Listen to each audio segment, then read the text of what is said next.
Hello students, this is Neeraj Gupta. इस video में हम पढ़ेंगे प्रबंध के उद्देश्य।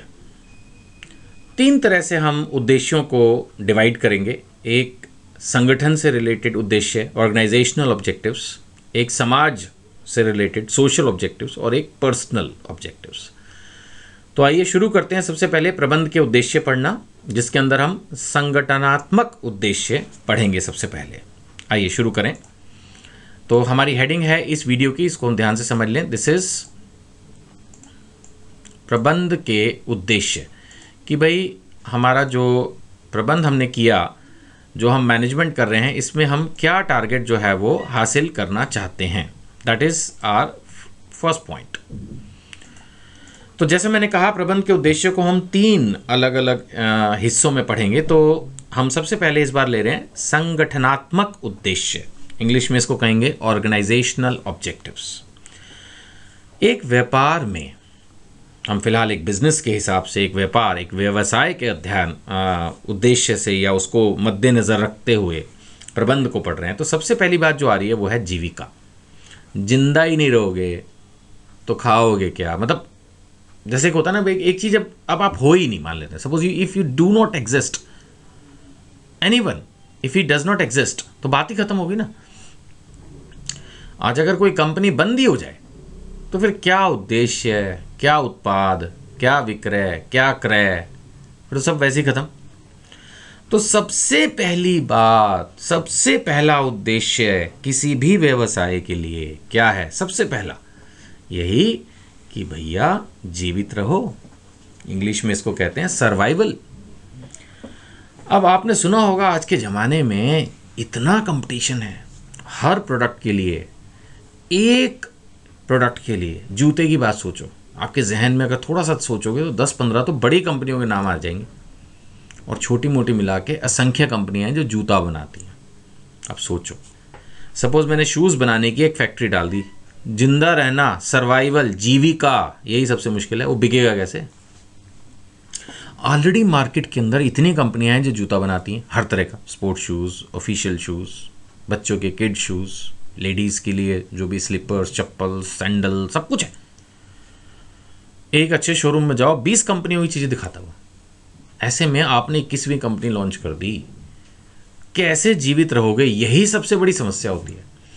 क्योंकि बिजनेस में ना एक चीज़ बड़ी इंटरेस्टिंग है, खासकर मैन्युफैक्चरिंग लाइन में, और वही बिजनेस है देखा जाए तो सही मायने में। चाहे ट्रेडिंग भी हो, चाहे आप मैन्युफैक्चरिंग करो, है ना, यानी किसी भी चीज़ का उत्पादन करो, प्रोडक्शन, या आप क्रय विक्रय का काम करो, खरीद लिया बेच दिया। एक चीज़ बड़ी इंटरेस्टिंग है कि शुरू में दबा के, मैं दबा के वर्ड यूज़ कर रहा हूँ, लूज लैंग्वेज है ये, दबा के पैसा खर्च होता है। नहीं, बात को समझने की कोशिश करनी है ना पहले, कि भाई दबा के पैसा खर्च होगा आपका। जैसे मैं फैक्ट्री का एग्जांपल लेता हूँ। भाई आपने कोई ज़मीन खरीदी या बनी बनाई फैक्ट्री खरीदी, खूब पैसा खर्च हुआ। उसके बाद मशीनें खरीदी, खूब पैसा खर्च हुआ। फिर आपने स्टाफ अपॉइंट किया, अपॉइंटमेंट में भी खर्च हुआ। उनके बाद महीने की सैलरियाँ भी बंद गई उनकी। रॉ मटेरियल खरीदा, है ना, कई बार वो डाई वाई कुछ चाहिए होती है चीज़ के उत्पादन के लिए, वो खरीदा। दुनिया भर के पैसे, मतलब कहने का मतलब है, लग गए।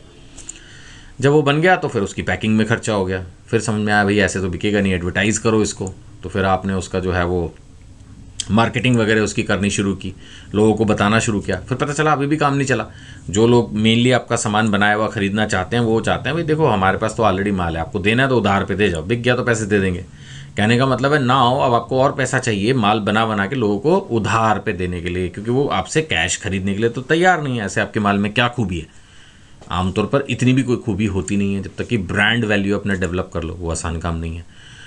तो कहने का मतलब ये है कि शुरुआत में पैसा लगते जाता और कई बार बंदे का पैसा ही खत्म हो जाता तब तक, और उसकी रिकवरी स्टार्ट ही नहीं हो पाती, और ऐसे में उसको बिजनेस बंद करना पड़ता है। तो कहने का मतलब ये है कि किसी भी प्रबंध में, बिजनेस के प्रबंध में, जो सबसे पहले ऑर्गेनाइजेशनल ऑब्जेक्टिव है, संगठनात्मक उद्देश्य, वो सबसे पहला है सर्वाइवल। कि भैया किसी भी तरह से इस लागत को पूरा करो, जो पैसा मैंने लगा दिया वो लागत पूरी हो, तो फिर लाभ कमाने का सामर्थ्य आएगा। लाभ तो कमाना ही पड़ेगा। जब आप बिजनेस कर रहे हो तो लाभ की इच्छा तो रखनी ही होगी, लाभ तो कमाने होगा। कब तक आप पैसा खो के, बड़ी बड़ी कंपनीज हजार हजार करोड़ लेके आ जाती हैं तो वो शुरू शुरू में लॉस पे प्रोडक्ट बेचती हैं, जस्ट ताकि वो मार्केट शेयर कैप्चर कर लें। कुछ तो लोग उनके प्रोडक्ट को यूज़ करने लगे ना, लोग जब उनके उत्पादों को यूज़ करेंगे तभी तो कुछ आगे उनका काम बनेगा, नहीं।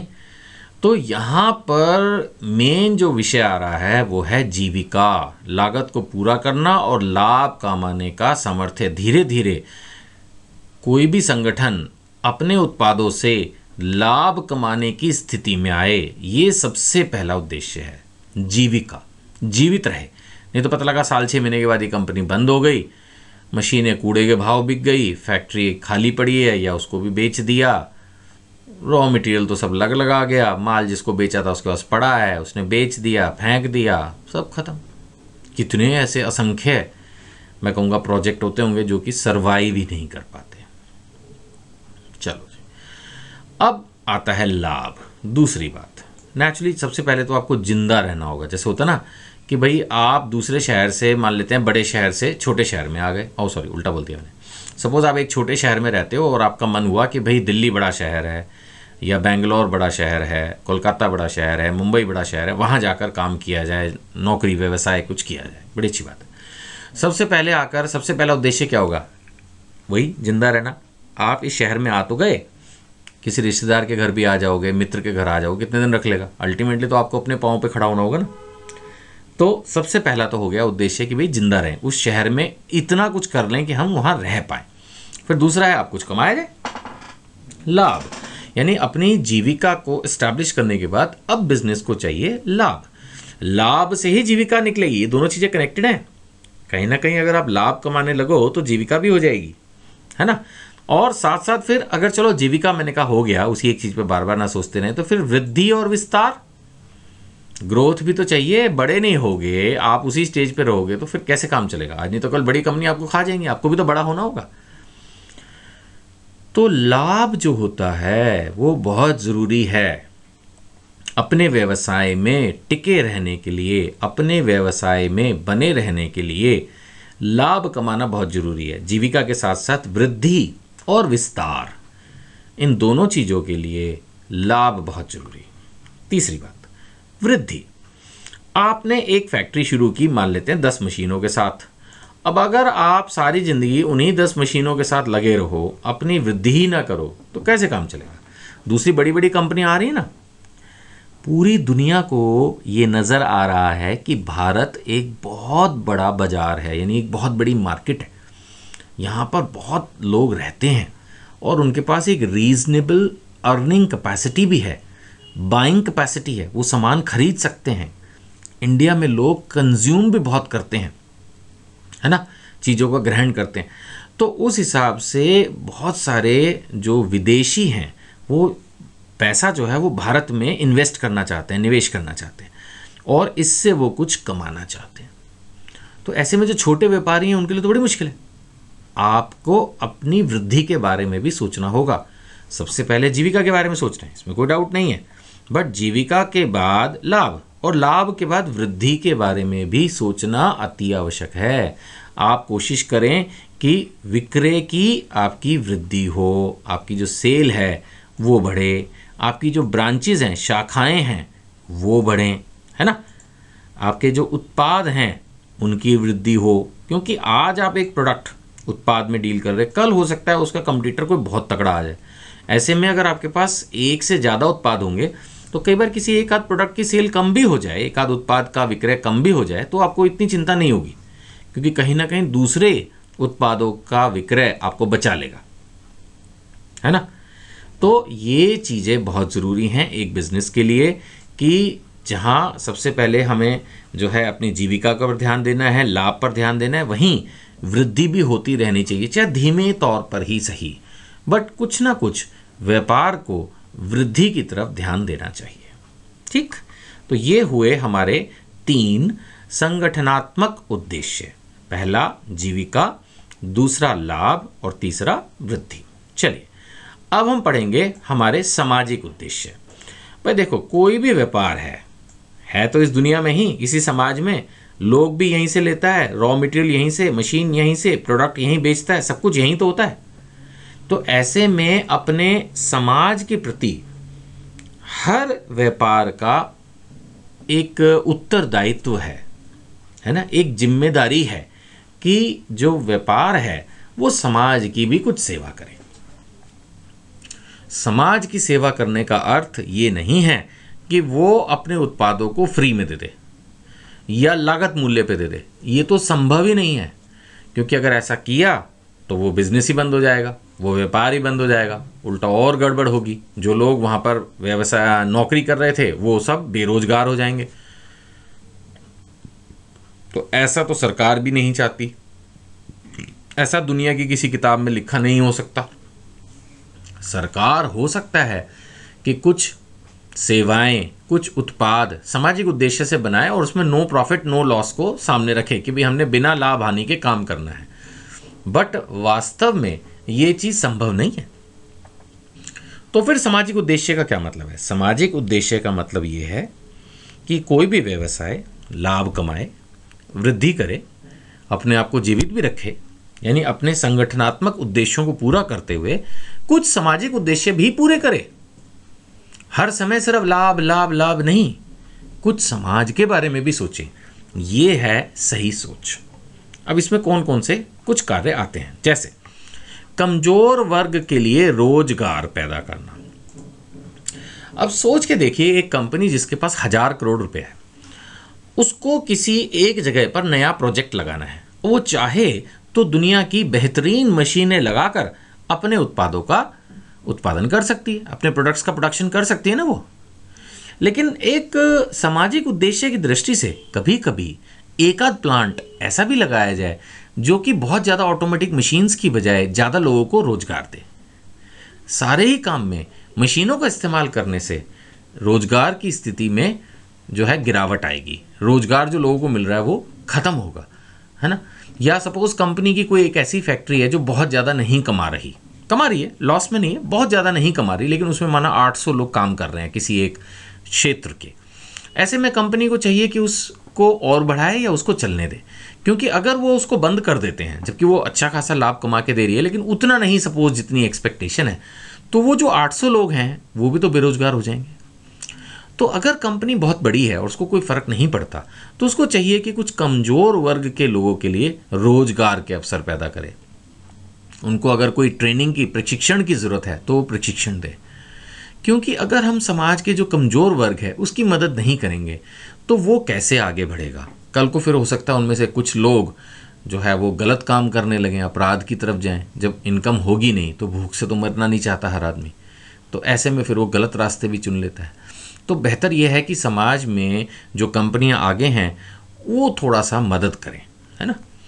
इसी तरह से स्वच्छता, शिक्षा, स्वास्थ्य, ये तो सब अलग अलग शब्द है ना। स्वच्छता, भाई सफाई के ऊपर ध्यान देना। हमारे प्रधानमंत्री ने भी कहा स्वच्छ भारत अभियान कि देश जितना सुंदर हो, हम हमेशा चाहते हैं जब हम विदेशों में जाते हैं या विदेशों की पिक्चरें देखते हैं, प्रोग्राम देखते हैं, तो हम हमेशा इस बात की प्रशंसा करते हैं कि देखो वहाँ कितनी सफाई है। तो कंपनियों को भी चाहिए। पीछे सुनने में आ रहा था कि रेलवे स्टेशंस को एक एक कंपनी जो है वो लें, टेक ओवर करें और उनको साफ़ रखें, या कोई एक पार्क को साफ़ रखे या एक कॉलोनी को साफ़ करे। बड़ी बड़ी कंपनियां चाहें तो खर्चा करके मैनेज कर सकती हैं, उनके पास बहुत धन होता है, बहुत ताकत होती है, वो कर सकती हैं। तो स्वच्छता, ऐसे ही शिक्षा, कोई स्कूल बनवा दिया या किसी स्कूल में टीचर नहीं है या डेस्क नहीं है वो लगवा दिए, जैसी कंपनी की क्षमता हो।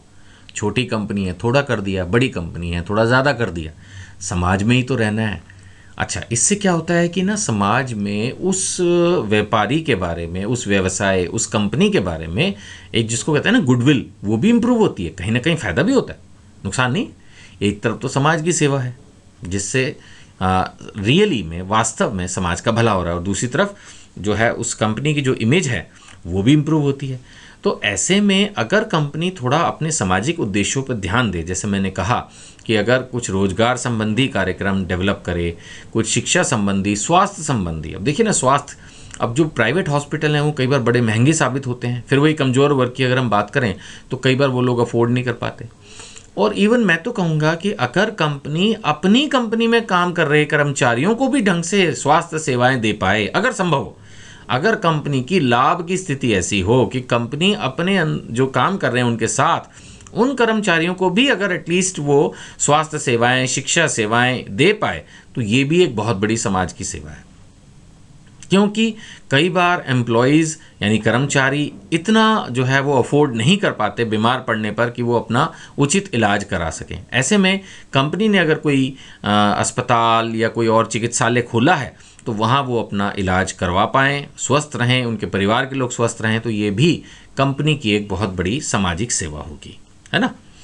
चलिए और लेते हैं, उत्पादन की पर्यावरण अनुकूल पद्धतियों का प्रयोग करना। पर्यावरण अनुकूल पद्धतियाँ, अब देखिए हो सकता है मजबूरी हो, लेकिन ऐसा हम अखबारों में पढ़ते हैं, मैंने कोई बहुत रिसर्च तो नहीं की है, कि कंपनियां जो हैं वो अपना ख़राब पानी गंगा में डाल देती हैं या और नदियों में डाल देती हैं, या हवा के अंदर बहुत जहरीले जो है वो बादल एक तरह से या मतलब जहरीली हवा छोड़ देती हैं, और वो आसपास के लोगों को जो है वो बैड हेल्थ जो है, बुरा स्वास्थ्य उससे मिलता है।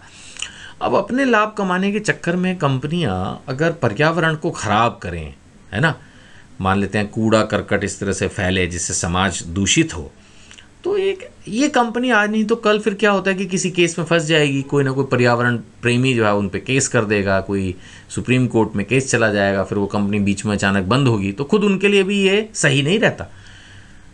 जब तक रिश्वत दे के उल्टे सीधे काम करके कंपनी अगर सोच रही है कि हम चलते रहें, तो बेशक वो चलते भी रहते हैं थोड़े समय, बट कभी कोई सख्त सरकार आ गई, सख्त ऑफिसर आ गया, कोई भी, या किसी ने आवाज़ उठाई, तो उसके बंद होने की कगार आ जाती है फिर व्यापार के। तो अपने लिए भी अच्छा है और समाज के लिए भी अच्छा है कि हम ऐसी ही उत्पादन की प्रक्रियाएं लें जिसमें कोई भी किसी भी तरह का जो प्रदूषण है, चाहे वो जल का प्रदूषण है, चाहे वो वायु का प्रदूषण है ना, चाहे वो जैसे वो नॉइज़ पोल्यूशन होता है, शोर है, वो भी ना हो। मेरा मतलब है एक अच्छा साफ सुथरा काम जो है कंपनी करे जिससे सबको लाभ ही हो, कोई भी इसमें जो है वो दिक्कत महसूस ना करे। तो ये भी कंपनी के मैं कहूँगा सामाजिक उद्देश्यों का ही हिस्सा है। जो हम पढ़ रहे हैं इस समय वो है सामाजिक उद्देश्य। तो सामाजिक उद्देश्यों का ही हिस्सा है कि पर्यावरण अनुकूल पद्धतियों का प्रयोग किया जाए। इसी तरह से उचित कीमतों पर अच्छी गुणवत्ता वाले उत्पादों की पूर्ति, ये भी एक बहुत बड़ी बात है।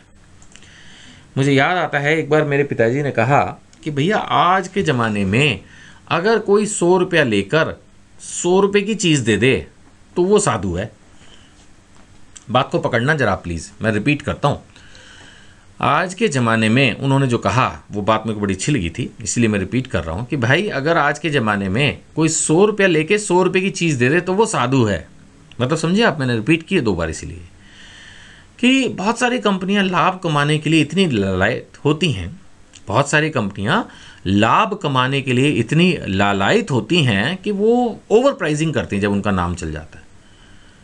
वो चीज़ सही नहीं है, मौके का फ़ायदा उठाना सही नहीं है ना। अगर कंपनी को पता है कि किसी इलाके में सिर्फ हमारा ही प्रोडक्ट चलता है तो जानबूझ के वहाँ पर ओवर प्राइस प्रोडक्ट भेज देना, या लोगों को नहीं इतनी समझ है, तो मैंने ऐसा सुना कि कुछ कंपनी ऐसा करती हैं कि बिग बाज़ार में डिस्काउंट है तो उनके लिए सेपरेट प्राइसिंग कर दी, जो चीज़ मार्केट में 100 रुपये की वहाँ 150 रुपये की छाप के भेज दी, तो वहाँ पे 20-30% डिस्काउंट पे भी महंगा मिल रहा है। तो मतलब एक तरह से ये तो चीटिंग हुई ना, एक तरह से तो चीटिंग ही है ना। भाई आप ये बोल रहे हो कस्टमर को कि आ जाओ हमारे से प्रोडक्ट खरीदो 30% डिस्काउंट मिलेगा, और जो चीज़ एक साधारण दुकान पे 100 रुपये की मिल रही है वही मान लेते हैं बिग बाज़ार या इस तरह की किसी बड़ी शॉप पे वो 125-150 रुपये की छाप के वो 30% डिस्काउंट करके उल्टा 105 की आप खरीद के लाओ, और आपने ध्यान भी नहीं दिया। अब एक एक चीज़ का कहाँ तक ध्यान दोगे? तो ये तो फिर सही नहीं है ना, ये सही पॉलिसी नहीं है ना। अब कोई भी चीज़ हो इस तरह से, अगर किसी एक प्रोडक्ट में भी अगर इस तरह का हो, मुझे मालूम नहीं है पक्के तौर पर, ये मैंने इस तरह का कुछ फेसबुक पे पढ़ा था, तो मैं ऑथेंटिकेटेड वे में कुछ नहीं कह सकता, ना मैं इसकी कोई जिम्मेदारी लेना चाहता कि ऐसा बिग बाज़ार में या किसी भी और बड़े मॉल की शॉप्स में होता है। लेकिन मैं ये कह रहा हूँ कि मान लेते हैं अगर ऐसा हो, जिसने वो जो लिखा था वो सही था, मैं प्रोडक्ट का नाम भी नहीं ले रहा अभी, अगर मान लो इस तरह का कुछ हो तो ये एक सही नहीं है ना। आपकी चीज़ जितने की है आप उसको सही कीमत पे लाएं, उचित कीमत, अच्छी गुणवत्ता। अब मान लेते हैं खाने पीने की चीज़ में कोई कंपनी ऐसा करेगी जो प्रोडक्ट आउटडेट हो गए हैं, अब उनको निकाल के ले आए। आउटडेटेड प्रोडक्ट खाने पीने के अंदर कोई खा के बीमार भी पड़ सकता है। दवाइयों में भी कई बार ऐसे करते हैं कि जब वो एक्सपायरी के नज़दीक होती हैं तो वो उनको डिस्काउंट पे निकालने की कोशिश करते हैं। तो ये चीज़ें सही नहीं हैं। आप भोले भाले कस्टमर्स को बेवकूफ़ बनाने की पॉलिसी ना बनाएं। जिस दिन आप पकड़े गए आपकी कंपनी की इमेज खराब होगी, डायरेक्टर्स को जेल भी हो जाती है कई बार, कुछ भी गलती होने पर बड़े बड़े लोग फिर जेल में जाते हैं। तो आप ये धोखा देने की प्रवृत्ति से बचें और कोशिश ये करें कि उचित कीमतों पर अच्छी गुणवत्ता वाले उत्पादों की पूर्ति करें। उससे कंपनी लॉन्ग रन में अपने आप को मेंटेन करती है ना। अभी मैं बिना नाम लिए बता रहा हूँ कि एक बहुत फेमस कंपनी थी, अब पता नहीं सही था गलत था जो भी था, बट उनके जो खाने की चीज़ें थी बच्चे भी खाते थे बड़े भी खाते थे, उसमें कुछ ऐसी चीज़ थी जो कि हेल्थ के लिए ठीक नहीं थी। फिर वो कंपनी पे बैन लगा, करोड़ों अरबों रुपए का कंपनी को नुकसान हुआ। अब फिर वो कंपनी धीरे धीरे दूसरा उस तरह के प्रोडक्ट्स लाई है, अपने आप को ठीक किया। तो पहले ही क्यों नहीं ठीक करते? नहीं, कई बार होता है नहीं, किसी कंपनी के प्रोडक्ट की कंप्लेंट हो जाती है, फिर वो पूरी इंडिया में सीधा उसका प्रोडक्शन रुक जाता है। आप सोचिए ना, तो पहले ही हम क्यों नहीं अच्छी गुणवत्ता वाले प्रोडक्ट लाते जो हेल्थ के लिए अच्छे हों, है ना, या ओवरऑल जिस भी पर्पज़ के लिए वो चीज़ है। अब या जैसे इतनी बड़ी कंपनी थी एक मोबाइल की, मैं फिर वही नाम अवॉइड कर रहा हूँ उसका लेना, तो मोबाइल की कंपनी की जो बैटरीज थी वो बर्स्ट हो रही थी, इतनी बड़ी कंपनी, तो पहले ही क्यों नहीं देखते वो? अब उससे क्या हुआ, कुछ कस्टमर्स को जो है चोट पहुंची, तो फिर पूरे विश्व में हंगामा मचा कि भैया इतनी बड़ी कंपनी और इसके मोबाइल की बैटरीज जो है वो नोट की वो जो है वो बर्स्ट हो रही हैं। तो कहने का मतलब मैं वही एग्जांपल लेने की कोशिश कर रहा हूँ बार बार कि अच्छी कीमतों पर अच्छी गुणवत्ता वाली चीज़ें लाएं तो कंपनी लॉन्ग रन में सीधे सीधे चलती रहती है, प्रॉब्लम नहीं आती, है ना। तो ये कहीं ना कहीं समाज की भी सेवा है और खुद की भी सेवा है, अपने लिए भी ठीक रहता है लॉन्ग रन में, तभी आप सर्वाइव करते हो, है ना। इसके साथ साथ अन्य सामाजिक सेवाएं भी आप कर सकते हो। अब मैं हिंदुस्तान के हिसाब से इसका एग्जांपल ले रहा हूँ भाई, जैसे प्याऊ बनवा दिए, छोटे शहरों के हिसाब से, छोटे इलाकों के हिसाब से कोई धर्मशाला बनवा दी, वृक्षारोपण करवा दिया। तो कुछ भी अगर इस तरह का हम कर रहे हैं तो उससे जो है वो एक समाज की सेवा जो है, जो हम करने की कोशिश कर रहे हैं वो होती रहती है, ठीक है ना। तो चलिए बस अभी इस वीडियो में इतना ही लेंगे। मेरा उद्देश्य आपको ये बताना था कि हर संगठन को अपने कुछ उद्देश्य, जैसे जीवित रहना है, जीविका है, लाभ है, वृद्धि है, वो तो चाहिए। साथ में हमने फिर सामाजिक उद्देश्य भी डिस्कस किए कि भाई अच्छी क्वालिटी की चीज़ें आप लाएं, है ना, और ऐसे पर्यावरण से अनुकूल जो है वो चीज़ें जो हैं, जो आपके मैन्युफैक्चरिंग प्रोसेस जो है ना, उत्पादन की जो प्रक्रिया है वो वातावरण के अनुकूल हो, रोजगार की स्थितियाँ पैदा करें, हो सके तो लोगों को शिक्षा दें, स्वच्छता बनाएं, है ना, और स्वास्थ्य संबंधी सेवाएं अगर आप अपने कर्मचारियों को या समाज के लोगों को दे सकें तो जितना हो यथासंभव प्रयास करना चाहिए, ठीक है। तो चलिए पढ़ते रहिए, और ये नोट्स जो हैं आप हमारी वेबसाइट से डाउनलोड कर सकते हैं, प्रिंट निकाल सकते हैं, और फिर कोई और इस बारे में अगर आप चर्चा करना चाहें तो नंबर भी है इसमें दिए गए हैं और आप उन नंबरों पर संपर्क भी कर सकते हैं, ठीक है ना। Thank you. नंबर मैं एक बार आपको दिखा देता हूँ कहाँ दिए हैं। हाँ, ये 2 नंबर आपको नीचे नज़र आ रहे होंगे। आप हमारी वेबसाइट पर भी जा सकते हैं नोट्स को डाउनलोड करने के लिए, प्रिंट करने के लिए, और इन 2 नंबरों पर आप संपर्क भी कर सकते हैं, ठीक है। धन्यवाद।